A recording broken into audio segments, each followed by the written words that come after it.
Hello friends, how are you all? I hope you all are well. And today we are going to start a new topic, that is compliment.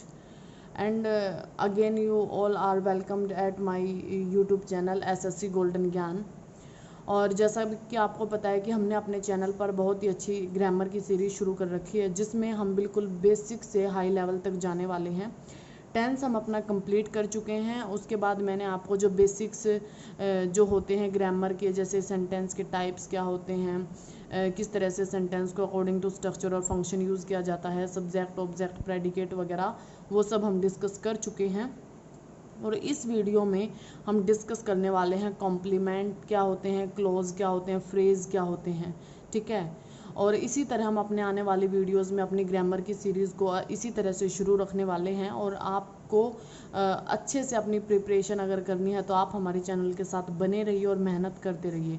तो चलिए friends, आज का हम अपना topic शुरू करते हैं, जो कि है कॉम्प्लीमेंट। सबसे पहले तो जो इसका वर्ड है कॉम्प्लीमेंट, उसी से आपको आइडिया लग गया होगा, ठीक है। कॉम्प्लीमेंट क्या होते हैं? कॉम्प्लीमेंट ऐसे वर्ड्स होते हैं जो किसी अदर को रेफ़र करते हैं, किसी अदर को रेफ़र करने के लिए यूज़ किए जाते हैं। तो इसी तरह से ग्रामर में जब हम सेंटेंसेस की बात करते हैं तो कॉम्प्लीमेंट ऐसे वर्ड्स होते हैं जो सब्जेक्ट को रेफ़र करते हैं, ठीक है। अब आप कहोगे कि सब्जेक्ट को तो रेफ़र हर वर्ब का एक्शन करता है।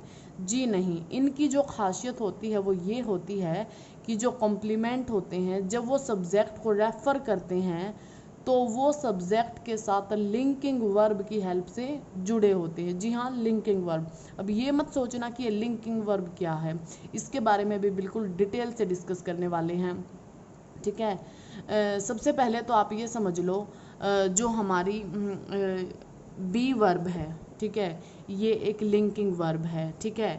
जो गेट वर्ब है वो भी एक लिंकिंग वर्ब है। मेनली तो अभी हम जो बी और गेट का ही यूज़ करने वाले हैं। अभी अपनी नेक्स्ट वीडियोस में हम लिंकिंग वर्ब को डिटेल से डिस्कस करेंगे, तो मैं आपको वहाँ पे सभी लिंकिंग वर्ब्स के बारे में डिटेल से बता दूंगी, तो आप बिल्कुल भी कंफ्यूज नहीं होगे वहाँ पे कि लिंकिंग वर्ब कहाँ है और कॉम्प्लीमेंट क्या है, ठीक है।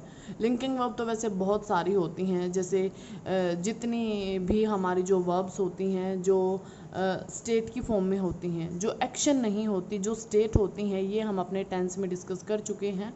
और आप वहाँ पे जाके देख सकते हो, जो बिल्कुल टेंस का जो बिल्कुल ही फर्स्ट पार्ट हमने डिस्कस किया था, वहाँ पे भी हमने इनके बारे में डिस्कस किया था। और उसके बाद जब हमने प्रेजेंट कॉन्टिन्यूस टेंस किया है तो वहाँ पे भी हमने बिल्कुल डिटेल में लिंकिंग वर्ब्स को अच्छे से डिस्कस किया है। अगर आपको रिक्वायरमेंट है तो आप वहाँ जाके देख सकते हो। लेकिन फ़िलहाल अगर हम बात करें तो जैसे मैं आपको सिर्फ वर्बली बता देती हूँ इस वीडियो में, आगे हम डिटेल में डिस्कस करेंगे तब आप अच्छे से देख लेना।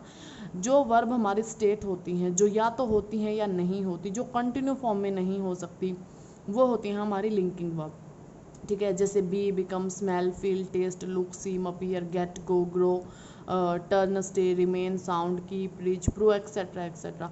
इस टाइप की जो वर्ब्स होती हैं जो जस्ट एब्स्ट्रैक्ट फॉर्म में होती है, जिनको हम जस्ट फील कर सकते हैं, जो एक फिजिकल एक्शन नहीं होती, जिसको किया नहीं जा सकता, जिसको टच नहीं किया जा सकता, जिसका कोई कलर नहीं होता, जो कभी दिखती नहीं है, जो जस्ट फील की जाती हैं, जो जस्ट वर्ड, जो हमारे वर्ड्स होते हैं उनके अंदर एग्जिस्ट करती हैं, तो ये वर्ब होती हैं हमारी लिंकिंग वर्ब। मेनली जो लिंकिंग वर्ब ज़्यादातर सेंटेंसेस में यूज़ होती है, नॉर्मल सेंटेंसेस की अगर बात करें तो बी यूज़ होती है, और उसके अंदर जो बी की फॉर्म्स होती हैं वही यूज़ होती हैं।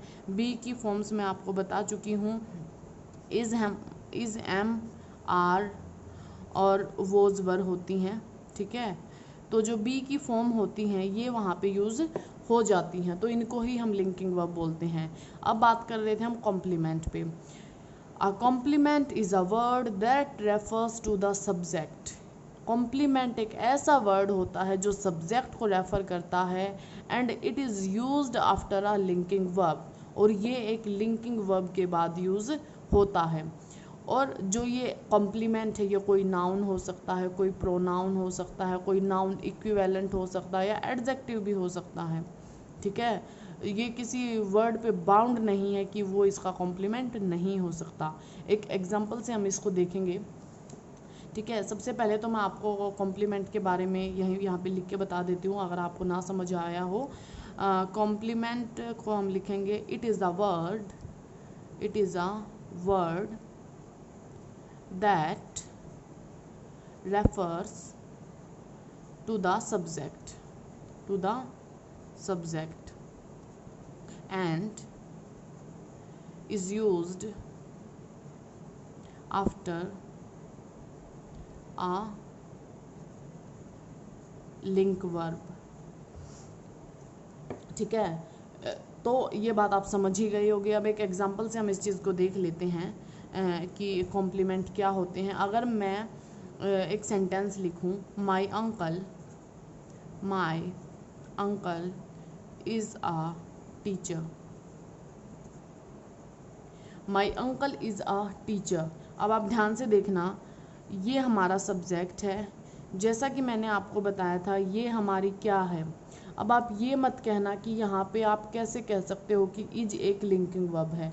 वो मैं इस तरह से कह सकती हूँ कि जो इज़ है ना, अगर आप कहो कि ये तो मेन वर्ब के उसमें भी, मतलब जो हम सेंटेंस वहाँ पे बनाते हैं वहाँ पे भी यूज़ होती है। जी हाँ, ये वहाँ पे यूज़ होती है, लेकिन वहाँ पे ये as a helping verb use होती है मेन वर्ब के साथ, और इसके साथ वर्ब की फर्स्ट फॉर्म के साथ आईएनजी आता है। लेकिन अगर आप यहाँ पे ध्यान से आँख नाक खोल के देखोगे तो आपको दिखाई देगा कि यहाँ पे ये जस्ट अकेली आई है। उसके बाद जो अ टीचर है वो हमारा एक ऑब्जेक्ट है, और वो एक हमारा क्या है, नाउन है। वो एक प्रोफेसर के बारे में बात कर रहा है, ठीक है, सॉरी एक टीचर के बारे में बात कर रहा है। तो अब एक बात बताओ, जो हमारा ये हेल्पिंग वर्ब है, ठीक है, ये हेल्पिंग वर्ब तो यहाँ है नहीं, क्योंकि जो हेल्पिंग वर्ब है वो कभी अकेले नहीं आती। मेन वर्ब अकेले आ सकती है, हेल्पिंग वर्ब हमेशा ही मेन वर्ब की हेल्प करने के लिए यूज़ होती है। इसका मतलब यहाँ पे ये हेल्पिंग वर्ब नहीं है, यहाँ पे ये हमारी लिंकिंग वर्ब है। इसका काम क्या है, my uncle is what, a teacher. ठीक है, अ टीचर कौन है, एक टीचर, अंकल एक टीचर हैं। अंकल की क्वालिटी, अंकल की जॉब को जो ये बताया गया है कि वो एक टीचर है, इस वर्ड से अंकल के बारे में पता चलता है। इसका मतलब ये कॉम्प्लीमेंट है हमारे सब्जेक्ट का, ये हमारे सब्जेक्ट का कॉम्प्लीमेंट है, और ये एक लिंकिंग वर्ब की हेल्प से अटैच किया गया है, इसलिए ये हमारा क्या है, सब्जेक्ट कॉम्प्लीमेंट। ठीक है, जो कॉम्प्लीमेंट हैं वो हमारे दो टाइप के होते हैं। एक तो होते हैं हमारे सब्जेक्ट कॉम्प्लीमेंट, ठीक है, और एक होते हैं हमारे ऑब्जेक्ट कॉम्प्लीमेंट। सेकंड होते हैं हमारे ऑब्जेक्ट कॉम्प्लीमेंट। अब ये सब्जेक्ट कॉम्प्लीमेंट तो आपने देख लिया कि जो हमारे सब्जेक्ट को रेफ़र करता है और एक लिंकिंग वर्ब की हेल्प से अटैच होता है, वो हमारा सब्जेक्ट कॉम्प्लीमेंट होता है। इसके लिए मैं आपको एक एग्जांपल और बता देती हूँ, आपको अच्छे से ये बात समझ में आ जाएगी। अगर मैं सेकंड एग्जांपल यहाँ पे सब्जेक्ट कॉम्प्लीमेंट का ही लिख रही हूँ, अभी हम इसी को डिस्कस कर रहे हैं। मैं लिखूँ the food tested delicious. The food tested delicious. तो एक बात बताइए, जो यहाँ पे ये टेस्टेड है, ये आपको क्या लग रहा है, क्या ये वर्ब की सेकंड फॉर्म है, क्या ये पास्ट के बारे में बता रहा है? जी, बात तो ये पास्ट की हो रही है, लेकिन ये कह रहा है जो खाने का स्वाद था वो डिलीशियस था। ठीक है, तो जो टेस्ट है वो एक्शन नहीं होता, टेस्ट जस्ट एक एब्स्ट्रैक्ट फॉर्म होती है जिसको जस्ट हम रियलाइज कर सकते हैं। ठीक है, टेस्ट हमारा कोई एक्शन नहीं होता, ईट करना एक्शन होता है, टेस्ट जस्ट एक एब्स्ट्रैक्ट फॉर्म है। ठीक है, जो जस्ट हमारे विचारों में होती है, हमारे माइंड में होती है, हमारी वर्डिंग्स में होती है, लेकिन एक्शन की फॉर्म में नहीं आता। ईट करना एक्शन होता है। जब हम ईट करते हैं तो हम अपने माउथ की मोमेंट करते हैं, अपने टिथ की मोमेंट करते हैं। ठीक है, च्यू करने का काम करते हैं। इसलिए जो हम कहेंगे, जो यहाँ पे जो ये टेस्ट वर्ब है, ये बेशक से पास्ट फॉर्म में है, लेकिन ये हमारी क्या है, एक लिंकिंग वर्ब है। और जो हमारा कॉम्प्लीमेंट है वो क्या है, डिलीशियस है। मैंने बताया था आपको, जो कॉम्प्लीमेंट है वो नाउन भी हो सकते हैं, प्रोनाउन भी हो सकते हैं, एडजेक्टिव्स भी हो सकते हैं। यहाँ पे जो कॉम्प्लीमेंट है वो क्या है, एडजेक्टिव है। और वो किसकी क्वालिटी बता रहा है, वो फूड की क्वालिटी बता रहा है कि जो फूड है वो डिलीशियस था। ठीक है। तो आई होप आपको ये बात समझ आ गई होगी कि जो सब्जेक्ट की क्वालिटी बताते हैं, जो सब्जेक्ट को रेफ़र करते हैं और लिंकिंग वर्ब की हेल्प से अटैच किए जाते हैं, वो हमारे होते हैं सब्जेक्ट कॉम्प्लीमेंट्स। अब डिस्कस कर लेते हैं ऑब्जेक्ट कॉम्प्लीमेंट्स को। जिस तरह से जो सब्जेक्ट कॉम्प्लीमेंट होता है वो लिंकिंग वर्ब की हेल्प से अटैच होता है और सब्जेक्ट की क्वालिटी बताता है, उसी तरह से जो ऑब्जेक्ट कॉम्प्लीमेंट होता है वो एक ऐसा वर्ड होता है जो अपने ऑब्जेक्ट की क्वालिटी बताता है, ठीक है। उस सेंटेंस में जो ऑब्जेक्ट होता है उसकी क्वालिटी को बताने वाले वर्ड को हम क्या कहते हैं, उसका ऑब्जेक्ट कॉम्प्लीमेंट कहते हैं।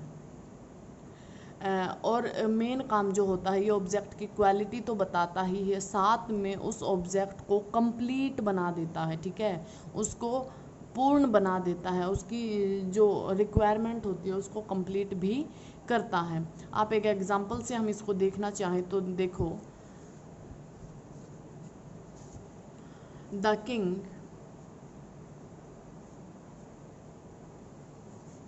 मेड द shepherd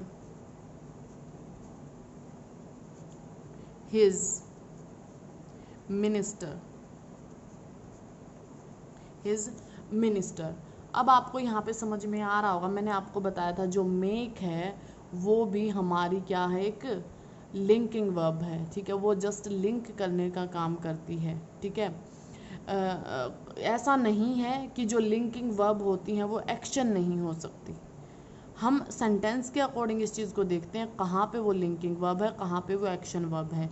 जहाँ पे हमें एक्शन नहीं दिखाई देता, ठीक है, हमें लग रहा है कि यहाँ एक्शन नहीं हो रहा है, यहाँ जस्ट इसके मीनिंग को कन्वे करने के लिए वर्ब का यूज़ किया गया है, वहाँ पे हम इनको एक्शन वर्ब नहीं मानते, हम इनको लिंकिंग वर्ब मानते हैं। जहाँ पे ये किसी एक्शन को शो करती हैं वहाँ पे ये एक्शन वर्ब बन जाती हैं।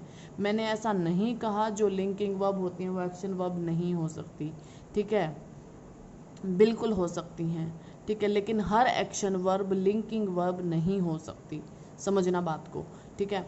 तो अगर हम इस वाले सेंटेंस की बात करें तो ये तो द किंग तो हो गया हमारा सब्जेक्ट, जो मेड है वो हो गया हमारा लिंकिंग वर्ब, ठीक है। यहाँ पे जो मेड है वो एक जस्ट उसको लिंक करने का, उसका मीनिंग करने का काम कन्वे कर रहा है, ठीक है, कोई एक्शन यहाँ डिनोट नहीं कर रहा है। अब यहाँ पे आपको दिखाई दे रहा है कि जो द शेफर्ड है, द शेफर्ड है, ये हमारा क्या है, ऑब्जेक्ट है। The king made the shepherd what, his minister. अब ये मिनिस्टर कौन बना है, किंग तो मिनिस्टर नहीं बना ना। जो किंग बनने का काम है वो तो किसने किया है, सॉरी, जो शेफर्ड है उसी को तो मिनिस्टर बनाया गया है, किंग को तो मिनिस्टर नहीं बनाया गया है। तो मिनिस्टर बनने का काम किसके द्वारा हुआ है, शेफर्ड के द्वारा हुआ है, ठीक है। तो ये जो हिज मिनिस्टर है ना, ये जो ऑब्जेक्ट है हमारा शेफर्ड, उसको रेफर कर रहा है, इसलिए ये कॉम्प्लीमेंट है ऑब्जेक्ट का, और सेंटेंस यहाँ पे कंप्लीट नहीं हो रहा था। उसके बाद जब हिज मिनिस्टर बना है तो इस बात का पूरा मीनिंग निकला है, इसलिए इसने ऑब्जेक्ट की को कॉम्प्लीमेंट तो किया ही, ऑब्जेक्ट के बारे में बताया, लेकिन साथ में इसने सेंटेंस को कंप्लीट किया, ऑब्जेक्ट को कंप्लीट भी करने का काम किया है। इसलिए the word that follow an object and complete it are called object complements. ऐसे वर्ड्स को ही ऑब्जेक्ट कॉम्प्लीमेंट्स कहा जाता है। उम्मीद करती हूँ फ्रेंड्स आपको कॉम्प्लीमेंट का टॉपिक बहुत अच्छे से समझ में आया होगा। चाह तो रही थी मैं कि क्लॉज और फ्रेज़ वगैरह भी इसी में डिस्कस कर ले, लेकिन वीडियो काफ़ी लंबा हो जाएगा। अपनी जो नेक्स्ट वीडियो होगी उसमें हम क्लॉज और फ्रेज़ को अच्छी तरह डिटेल में डिस्कस करेंगे, डोंट वरी। तब तक इसी तरह से बने रहिए, अपना प्यार इसी तरह से जुटाए रखिए और अच्छे से हर टॉपिक को प्रैक्टिस कीजिए, समझने की कोशिश कीजिए। जितना मैं करा रही हूँ ये टॉपिक इतने ही होते हैं, इनमें ऐसा एक्स्ट्रा कुछ नहीं होता। हमारे कॉम्पिटिटिव एग्ज़ाम्स के लिए ये टॉपिक्स एनफ हैं, तो इसके लिए आपको टेंशन लेने की ज़रूरत नहीं है। जस्ट चीज़ों को सीखो और प्रैक्टिस करो अच्छे से और अपने एग्ज़ाम्स के लिए अच्छे से प्रिपेयर करो। Thank you friends.